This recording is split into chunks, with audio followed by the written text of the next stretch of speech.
Okay, Assalamualaikum dan selamat pagi. Okay, hari ini kami akan bentangkan tentang lab 5 iaitu using ultrasound phantom to check the performance of ultrasound machine. Okay, grup kami adalah grup pertama.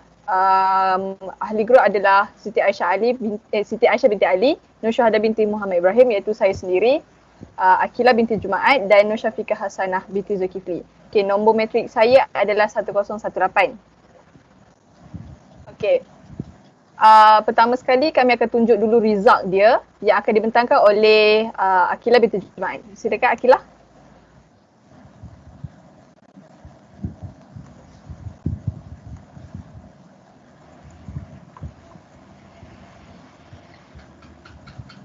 Nama saya Akila binti Jumaat, nombor matrik 1016. Video dah play ke mana? Sekejap. Sekejap ya. Okay. Video yang kami paparkan ini menerangkan tentang prosedur of using ultrasound phantom to check performance test of ultrasound machine. So dekat dalam video ini yang kami faham ada 9 step prosedur dia. Yang pertama, apply, iaitu apply coupling gel to the scanning surface or fill the water through with tap water. Second step is position. Kena position the transducer above the tumor of interest and perpendicular to the wires. Third is adjust the instrument settings, which is gain, TGC, output and others as for a normal lever technique. The fourth step is record these settings for use on subsequent testing. For the fifth step, align the probe so that the target is maximized. Sixth step is freeze the image and obtain a hard copy. The seventh step is observe the general appearance of each tumor, not if you are able to see each of the masses. Eighth step is B, which is a more detailed analysis can be performed with the width and height of each mass. Last step is record your observations. Okay. Saja. Sekejap ya, saya buka balik. Okay. Okay, what can be done to make sure the scanning image good in quality? First, apply coupling gel to the scanning surface or fill the water through with tap water. Second, position the transducer on the scanning surface in a region with minimum number of target. Number 3, adjust the instrument setting, that is gain, TGC, output as for a normal lever technique. Record this setting for use on subsequent testing. Fourth, align the probe so that the target are maximized. Number 5, freeze an image and obtain a hard copy. Number 6, observe the general appearance of the phantom, not if all regions at the same depth are displayed with the same intensity across the width of the image. And the last is record your observation. Okay, Aisyah Ali will dia akan terangkan soalan seterusnya. Aisyah Ali. Okay, saya Siti Aisyah binti Ali, nombor 1017. Saya akan terangkan tentang what are the precaution for using the phantom. So first, kita ke step untuk care and handling dia. Bila testing is complete, remove excess coupling material, replace the protecting carrier case cover and return phantom to carrier case. Second, the scanning surface is the most important item on the phantom to protect it.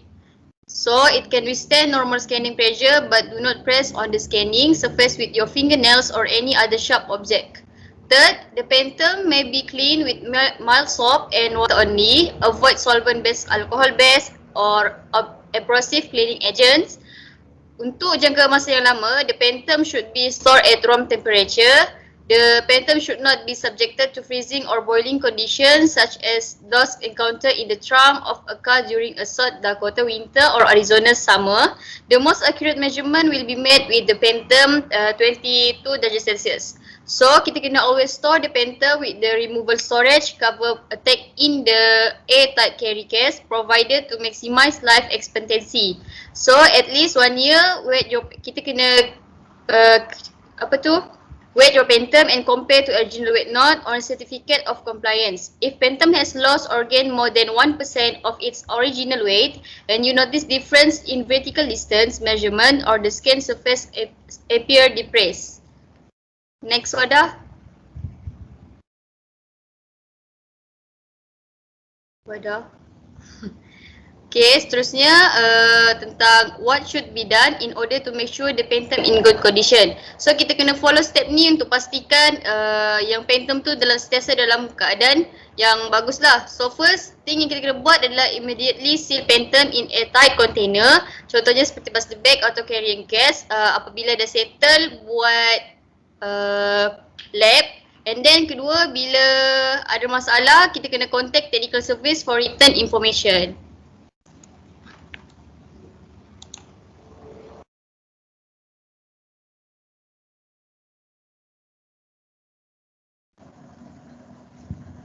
Okey, apa yang kami dapat simpulkan daripada lab ni, yang pertama, for sure kami dapat mengenal pasti, identify apa komponen-komponen yang ada dekat elemen-elemen yang ada dekat ultrasound seperti transducer dan sebagainya.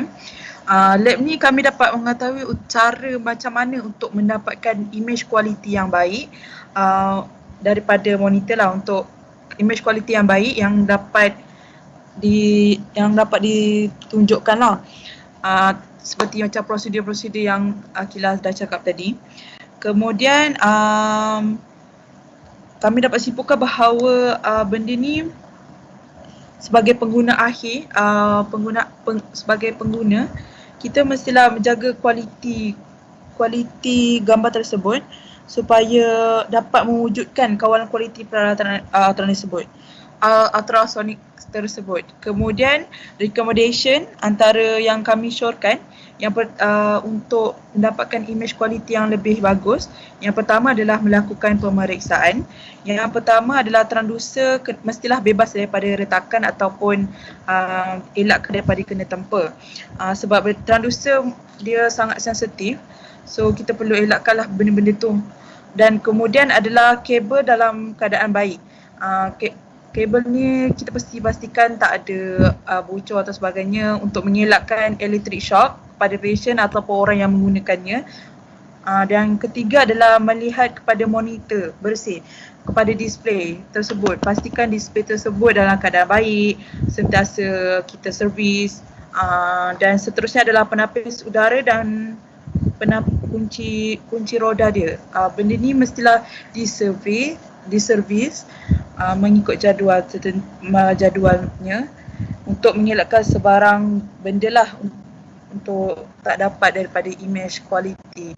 Jadi itu yang kami dapat syorkan untuk lakukan supaya mendapat image quality yang lebih baik. Itu saja.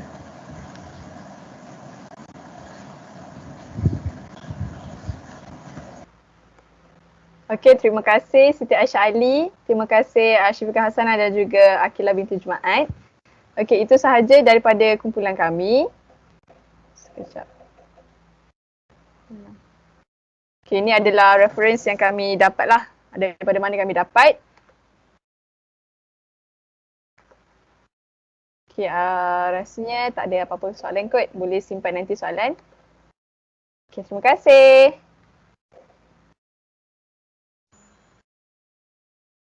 Terima kasih Encik. Assalamualaikum.